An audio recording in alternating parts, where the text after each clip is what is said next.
मित्रों, जीवन में अपने संबंधों को घड़ी की सुई की तरह बनाकर रखें।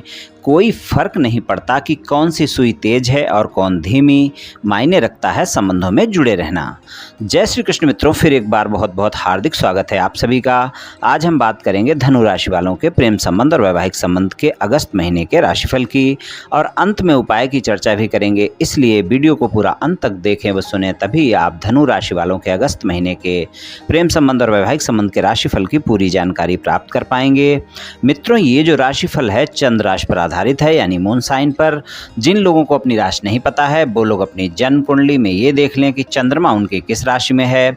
जिस राशि में चंद्रमा है वही उनकी राशि है। जिनके पास जन्म कुंडली नहीं है वो अपने नाम के पहले अक्षर से अपनी नाम राशि जान सकते हैं, और ये राशिफल अपनी नाम राशि से देख व सुन सकते हैं।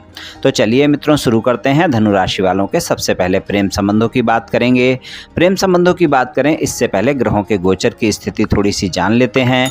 आपके जो राशि स्वामी हैं वो गुरुदेव हैं। मेष राशि में यानी पंचम भाव में ही पूरे महीने गोचर में रहेंगे, और मेष राशि में ही पूरे महीने राहु का गोचर बना रहेगा। तो राहु और गुरु की युति आपके पंचम भाव में होगी। वहां पर पंचम भाव में गोचर में गुरु और चंडाल का योग का निर्माण होगा धनु राशि वालों के लिए। और केतु का गोचर आपके एकादश भाव में यानी तुला राशि में पूरे महीने बना रहेगा। शुक्रदेव जो कि आपके आय भाव के स्वामी हैं, छठे भाव के स्वामी हैं, 7 अगस्त से कर्क राशि में बकरी अवस्था में गोचर प्रारंभ करेंगे, यानी 7 अगस्त से 31 अगस्त तक कर्क राशि में रहेंगे, बकरी अवस्था में रहेंगे। और उससे पहले शुक्रदेव आपके सिंह राशि में रहेंगे, और चंद्रमा आपके अष्टम भाव के स्वामी सभी राशियों में गोचर करेंगे। और हम बात करते हैं बुध देव की, तो बुध का जो गोचर है वो सिंह राशि में पूरे महीने रहेगा, यानी नवम भाव में बुध देव पूरे महीने रहने वाले हैं गोचर में। और आपके मंगल का गोचर देख लेते हैं, जो कि पंचम भाव के स्वामी हैं। मंगल का गोचर देखना है तो 18 अगस्त से कन्या राशि में मंगल रहेंगे, यानी कि दसम भाव में रहेंगे, और इससे पहले वो सिंह राशि में रहेंगे। सूर्यदेव का अगर हम गोचर देखें तो 17 अगस्त से स्वराशि के होकर सिंह राशि में गोचर करेंगे, जो कि आपके भाग्य भाव के स्वामी हैं, और उससे पहले उनका गोचर कर्क राशि में रहेगा। तो यहाँ पर अगर हम देखें तो प्रेम संबंधों के मामले में आपको अगस्त के महीने में मिले जुले परिणाम मिलने वाले हैं। अगस्त के महीने में आपके पंचम भाव में गुरुदेव यानी आपके राशि स्वामी और राहु की युति रहेगी। प्रेम संबंधों में शंकाएं और गलतफहमियां बहुत जल्दी होती हुई देखी जाएंगी अप्रैल के महीने में। अप्रैल के महीने में प्रेम संबंधों का बहुत ही ध्यान रखकर चलने की आवश्यकता होगी। अगर आपने अपने प्रेम संबंधों में कोई भी छोटी मोटी बातों को बड़ा कर लिया तो आप देखेंगे उनका रूप ज़्यादा बड़ा हो जाएगा, और फिर ज़्यादा वाद विवाद हो सकते हैं, यहाँ तक कि आपके संबंध भी खराब हो सकते हैं। प्रेम संबंधों में आपको अगस्त के महीने में इस बात का विशेष ध्यान रखकर चलना है धनु राशि वालों को कि आप अपने संबंधों में किसी भी तरह का वाद विवाद ना होने दें, और अगर हो जाता है तो उसको लंबा ना खींचें और बड़ा ना होने दें। हालांकि रोमांटिक समय रहेगा। अगर प्रेम संबंध नए हैं तो वहां पर कोई भी वाद विवाद होने की संभावनाएं ज़्यादा नहीं रहेंगी, वहां पर संबंध अच्छे रहेंगे। और अगर आपके पुराने प्रेम संबंध हैं तो वहां पर पुरानी बातों को लेकर, जिन बातों का कोई मतलब नहीं है, उन बातों को लेकर व्यर्थ के वाद विवाद हो सकते हैं, गलतफहमियां हो सकती हैं, शंकाएं बढ़ सकती हैं। तो वहां पर थोड़ा सा ध्यान रखें। हालांकि पुराने संबंधों में भी मुलाकातें होंगी तो रोमांस भी होगा, और प्रेम संबंधों में एक मजबूती भी बढ़ेगी, भरोसा बढ़ेगा। लेकिन छोटी छोटी बातों को लेकर शंकाएं और गलतफहमियां भी आपका पीछा नहीं छोड़ेंगी। तो थोड़ा सा आप अपनी वाणी पर संयम रखें, क्योंकि दूसरे भाव और तीसरे भाव के स्वामी जो शनिदेव हैं उनका गोचर कुंभ राशि में स्वराशि के होकर तीसरे भाव में बना रहेगा। थोड़ी सी वाणी संयमित रखना आपको आवश्यक है। अपनी वाणी के चलते किसी भी प्रकार का आपके साथी के साथ व्यर्थ का वाद विवाद ना हो, इस बात का भी ध्यान रखकर चलने की आवश्यकता है। चलिए सिंगल लोगों की बात करते हैं। जो लोग सिंगल हैं उनको कैसे परिणाम मिलेंगे। तो सिंगल लोगों के लिए अगर आप किसी को प्रस्ताव देना चाहते हैं, मुलाकात करना चाहते हैं, डेट पर जाना चाहते हैं, तो अगस्त के महीने में किसी को भी साथी चुनने से पहले उसके बारे में पूरी जानकारी रखना आवश्यक है, और जांच परख कर ही मित्रता में हाथ आगे बढ़ाएं। नहीं तो जो मित्र अगस्त के महीने में आपके जीवन में आएगा वो आपका लंबे समय तक साथ नहीं निभाएगा। जितनी जल्दी आपका प्रस्ताव स्वीकार किया जाएगा उतनी जल्दी ही संबंध भी आगे आपके जल्दी ही खराब हो सकते हैं और वाद विवाद हो सकते हैं। इस बात का आप ध्यान रखकर चलें। तो संबंधों में थोड़ा सा किसी को भी प्रस्ताव देने से पहले उसके बारे में जांच परख कर ही प्रस्ताव देंगे तो आपके लिए अच्छा रहेगा।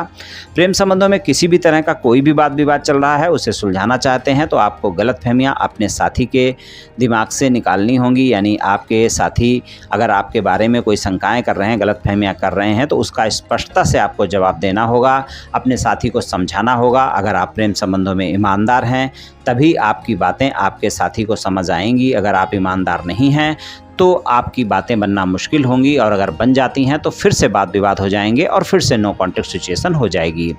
तो अगर आप अपने साथी को दोबारा संबंधों में लाना चाहते हैं, आप चाहते हैं कि आपके संबंध अच्छे रहें, तो प्रेम संबंधों में ईमानदार रहें, अपने साथी का ख्याल रखें, तभी आपके प्रेम संबंध अच्छे से आगे बढ़ पाएंगे।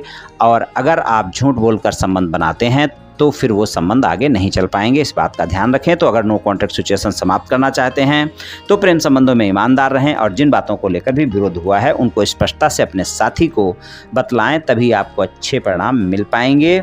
और अगर आपका साथी धनु राशि का है, मेष राशि का है या सिंह राशि का है तो आप देखेंगे जो मैंने परिणाम बतलाए हैं उससे अच्छे परिणाम आपको देखने को मिलेंगे। लेकिन अगस्त के महीने में आपके साथी के साथ गलतफहमियां और शंकाएं तो बनी ही रहेंगी, इसलिए आप इस बात का ध्यान रखकर चलें कि किसी भी प्रकार की गलतफहमियां शंकाएं ना बढ़ने दें। छोटी छोटी बातों में बहस करने से बचें तो प्रेम संबंधों में अच्छा रहेगा।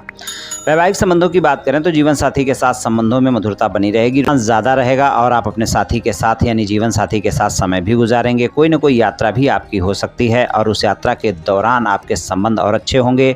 अगर कोई छोटे मोटे वाद विवाद हैं तो यात्रा के दौरान समाप्त हो जाएंगे, लेकिन अगर कोई ज़्यादा वाद विवाद आपके चल रहे हैं तो अगस्त के महीने में सुलझाने का प्रयास ना करें तो ही अच्छा है। अगर बहुत मजबूरी है तो अलग बात है, वरना आप अगस्त के महीने में अगर अपने वाद विवाद सुलझाने का प्रयास करेंगे, अगर ज़्यादा वाद विवाद हैं तो वहाँ पर सफलता मिलना मुश्किल है। छोटे मोटे वाद विवाद आप सुलझा सकते हैं, वो आपके समाप्त हो जाएंगे, वैवाहिक संबंध आपके सामान्य हो जाएंगे। जीवन साथी के साथ रोमांटिक समय गुजारेंगे, समय भी अच्छा रहेगा, लेकिन ध्यान रहे ससुराल पक्ष के लोगों के बारे में किसी भी प्रकार की कोई भी टीका टिप्पणी आप बिल्कुल भी मत करें, खासकर अगस्त के महीने में। और अगस्त के महीने में अगर आप ससुराल पक्ष के लोगों के बारे में किसी भी प्रकार की टीका टिप्पणी करेंगे तो वहाँ पर वाद विवाद देखने को मिल सकते हैं। ससुराल पक्ष के लोगों के साथ संबंध सामान्य रखें, इस बात का ध्यान रखकर चलें। अगर आपके विवाह से अलग कोई संबंध है तो आप ध्यान रखें कि अगस्त के महीने में आपके जीवन साथी को पता चल सकते हैं और वहाँ पर वाद विवाद देखने को मिल सकता है, इसलिए विवाह से अलग कोई संबंध ना हो तो ही अच्छा है। और अगर संबंध है तो आप ध्यान रखकर चलें कि वाद विवाद देखने को मिल सकते हैं। अपने जीवन साथी के साथ किसी भी प्रकार की गलतफहमियां ना बढ़ने दें। अगर गलतफहमियां बढ़ती हैं, शंकाएं बढ़ती हैं तो आप देखेंगे छोटी छोटी बातों पर विरोध भी हो जाएगा आपके साथी के साथ, और वो गलतफहमियां और शंकाएं ज़्यादा वाद विवाद का रूप भी ले सकती हैं। तो प्रेम संबंध और वैवाहिक संबंधों में धनु राशि वालों को अगस्त के महीने में कुछ इस तरह के परिणाम मिल सकते हैं। चलिए उपाय की बात करते हैं। उपाय की बात करें तो धनु राशि वालों के लिए सबसे अच्छा उपाय यही रहेगा कि आप गुरुवार वाले दिन किसी गरीब ब्राह्मण को भोजन का दान करें, और अगर भोजन का दान ना कर सकें तो मंदिर में पुजारी को धन का दान कर दें, तो भी आपको बहुत अच्छे परिणाम देखने को मिलेंगे। प्रत्येक गुरुवार को करें, पूरे महीने करते रहें, आप देखेंगे मित्रों निश्चित ही आपको लाभ मिलेगा। तो मित्रों आज मैंने आपसे धनु राशि वालों के अगस्त महीने के प्रेम संबंध और वैवाहिक संबंध के राशिफल के बारे में कुछ चर्चा की। ये धनु राशि वालों का राशिफल सामान्य राशिफल है, सभी जातकों पर पूर्ण रूप से प्रभावी होगा ऐसा संभव नहीं है, क्योंकि आपकी जन्म कुंडली पर भी बहुत कुछ निर्भर करता है। आप सभी स्वस्थ रहें, आयुष्मान रहें, धनवान रहें, ऐसी मेरी श्री कृष्ण भगवान से प्रार्थना है। जय श्री कृष्ण, जय श्री राधे।